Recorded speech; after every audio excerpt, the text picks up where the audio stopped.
Assalamualaikum warahmatullahi wabarakatuh. Teman-teman, kembali lagi di channel YouTube saya, Hairun Imam. Gimana nih kabar kalian, para ternak Mulyono dan juga anak-anak jenderal? Semoga kita semua selalu diberi kesehatan dan juga limpahan rezeki dari Yang Maha Kuasa ya. Dan di video kali ini kita akan melihat beberapa cuplikan video terkait dengan anak onta dan juga anak banteng. Tapi sekarang khusus untuk anak onta, teman-teman. Di mana rombongan Said Didu ini kembali dipermalukan oleh warga. Mereka diusir karena selalu membuat provokasi gitu. Dan konon kabarnya Said Didu juga didemo oleh warga. Waduh, ada apa ya? Nah, untuk menjawab itu, mari sama-sama kita simak videonya berikut ini. Caranya apa dulu? Oke, siap saya juga. Kalaupun memang masyarakat kami yang dirugikan, bukan ibu yang datang, kami yang akan bertanggung jawab. Seperti itu. Bela rakyat Banten, karena Allah. Benar Bu. Kalaupun memang ada yang dirugikan masyarakat kami yang akan bertahan di sini Bu. Betul. Bela rakyat Banten. Jangan berbicara Banten, jangan berbicara Banten. Bela duit. Bela duit. Bela duit. Astaga, ini benar-benar dipermalukan sih, asli. Bela rakyat Banten. Lah duit, bela duit, Bu, bela duit. Bela duit.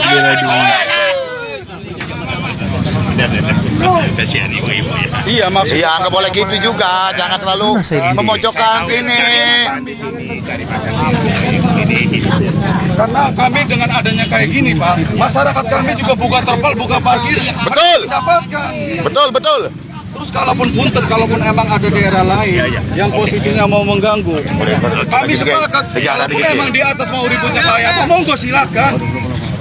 Tapi yang di sini mohon lah, kami rakyat kecil tidak mau urusan ini urusan itu tidak Pak.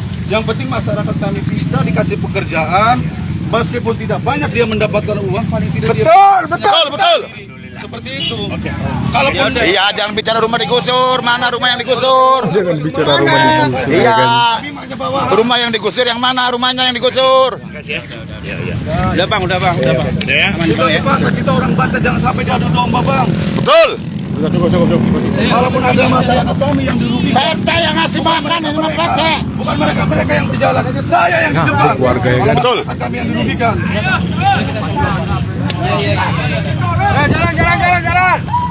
Ya sebenarnya sih apa?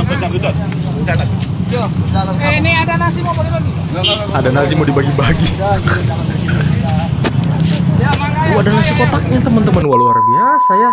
Sebenarnya gini ya, tadi abang ini bagus juga teman-teman. Pola pikirnya itu bagus. Kalau kalian gitu ya, para pembenci ini atau orang-orang yang tidak sepakat lah dengan apa yang ingin dibangun di tempat itu, silakan Anda ya berjuang tuh gitu di tahap-tahap atas, maksudnya di pemerintahan, di jalur birokrasi. Bagus juga cara pikir abang ini ya, tidak seperti ya anak-anak onta teman-teman. Said Didu buat gaduh, tuduh pengembang PIK 2 beli tanah dengan harga murah. Namun, siapa sangka, jejak kelamnya sendiri dipenuhi dengan skandal tanah dan tudingan korupsi. Ia menuding proyek strategis nasional PIK 2 membeli tanah warga hanya Rp50.000 per meter. Tapi tunggu dulu, apa dia lupa kalau di tahun 90-an dia sendiri pernah beli tanah 10 hektar di Pegadangan Ilir Kronjo cuma Rp2.000 per meter untuk proyek pemerintah? Bukan cuma itu, Said Didu juga menuduh PIK 2 merampas tanah rakyat. Ironisnya, tahun 1995 dia terbukti terlibat kasus mafia tanah Bareng Daeng Bado demi kantong pribadinya. Kok Serius sekarang sok bela rakyat? Belum puas, dia melontarkan tuduhan korupsi di proyek ini. Padahal, rekam jejaknya sendiri gak bersih. Gus Dur aja pernah melaporkan dia ke KPK atas dugaan korupsi. Lebih lucu lagi, selama jadi pejabat, dia tidak pernah melaporkan harta kekayaan ke LHKPN. Jadi, siapa sebenarnya yang bermasalah di sini? Bukannya mendukung pembangunan dan kemajuan bangsa, ia justru menjadi penghambat dengan narasi negatif yang menyesatkan. Wow, bentar teman-teman. Gus Dur pernah melaporkan Said Didu ke KPK. Wow, ada apa ya? Wow, ini fakta menarik nih, tapi entah benar atau tidak. Ya silakan kalian sendiri yang menilai teman-teman ya. Apa ini? Fritz Alorboy, gas. Satpam KKP larang ex HTI yang juga kuasa hukum Said Didu masuk di dalam KKP. Dia lawan satpam aja nggak sanggup. Waduh. Lihat video ini ya.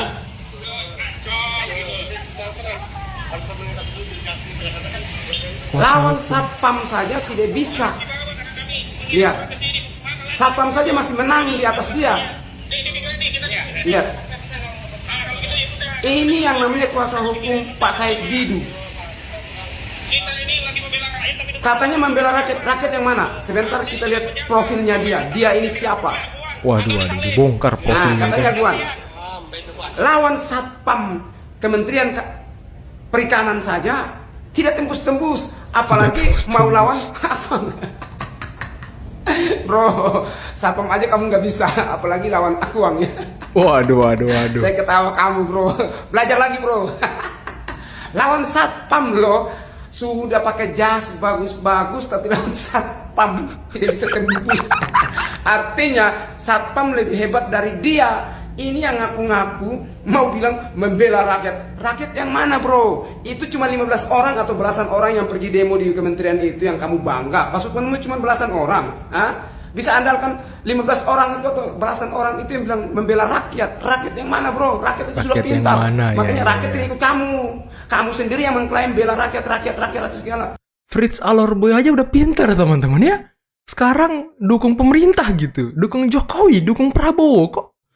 Yang lain belum pintar ya kan, padahal ya kita tahu jejak rekam Fritz Alorboy ini pengkritik keras Prabowo dan Jokowi dulu teman-teman. Kamu mengklaim saja. Nih, satpam aja tidak mampu. Itu sudah, biarkan kami di sini. Kami tidak akan masuk ke kamu Betul. dalam.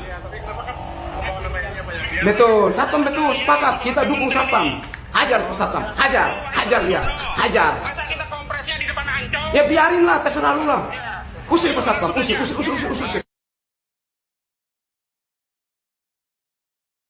Wow, dibongkar profilnya ya kan. XHTI ternyata teman-teman. Nah terus aguan dicari-cari masalahnya, 9 naga dikorek-korek. Kalian nggak bisa nyentuh itu.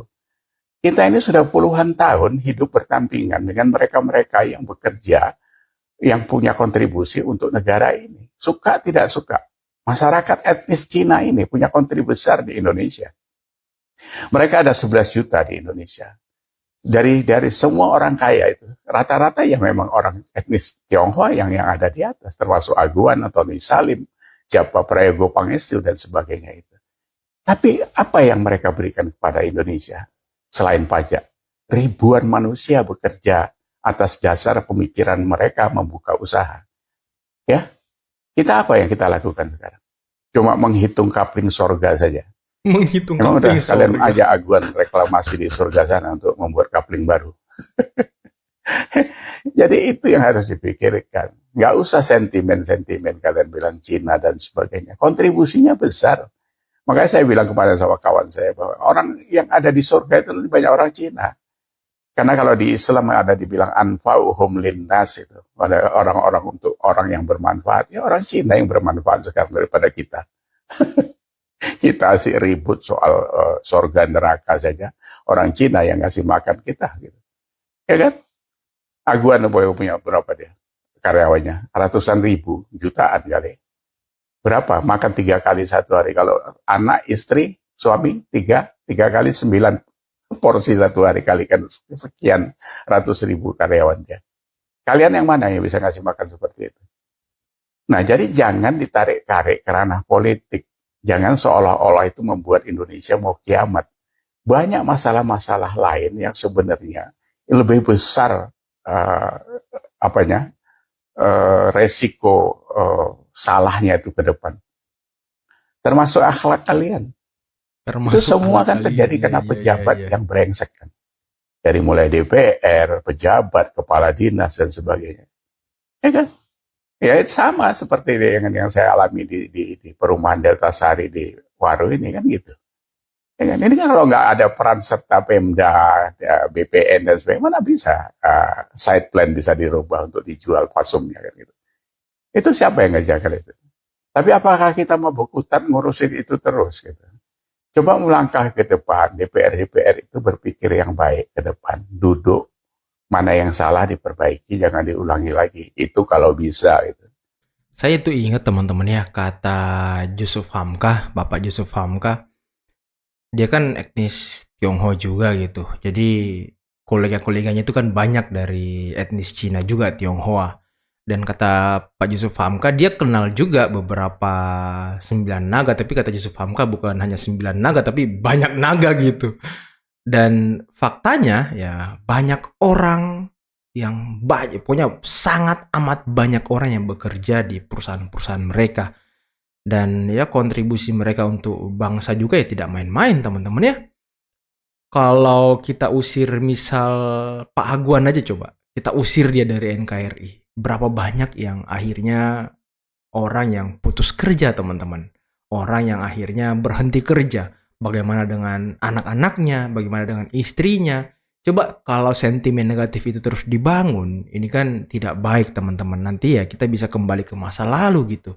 Jangan sampai etnis-etnis ini menjadi isu yang terus digoreng oleh para pembenci. Karena kalau kita ingat ya, isu-isu seperti ini sudah digaungkan oleh mereka ketika salah satu perusahaan nikel terbesar di Indonesia yang ada di Sulawesi Tengah kalau nggak salah di Morowali, ya itu kan dulunya juga di framing jahat oleh kawan-kawan ini, oleh mereka-mereka ini. Ya apa jadinya misal kalau perusahaan itu akhirnya angkat kaki dari Indonesia, berapa puluh ribu orang yang bekerja di sana gitu.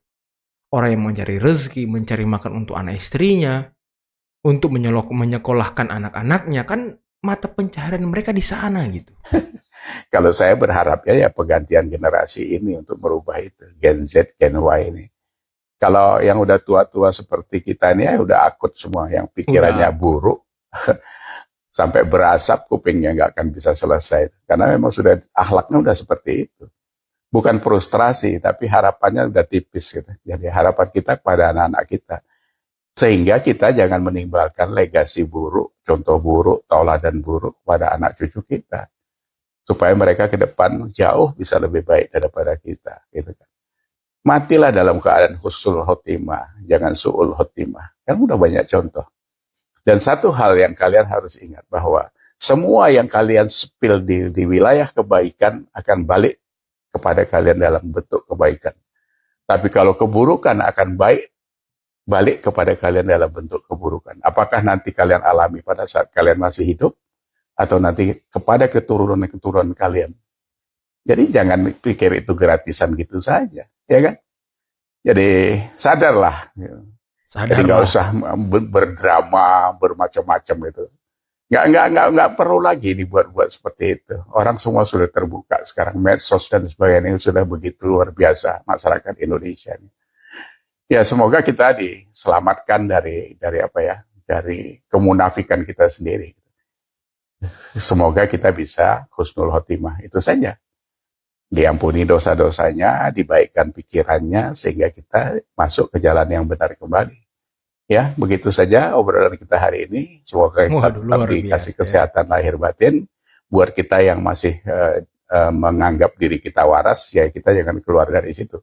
Dukung semua kebaikan, siapapun dia. Termasuk sekarang program Pak Prabowo, Gibran, dan selanjutnya. Nah, teman-teman, ini menarik ya persoalan-persoalan seperti ini gitu. Ya, semogalah isu-isu atau tuduhan-tuduhan liar ataupun kasus yang terakhir soal pagar laut segera mendapat penyelesaiannya yang baik, teman-teman ya.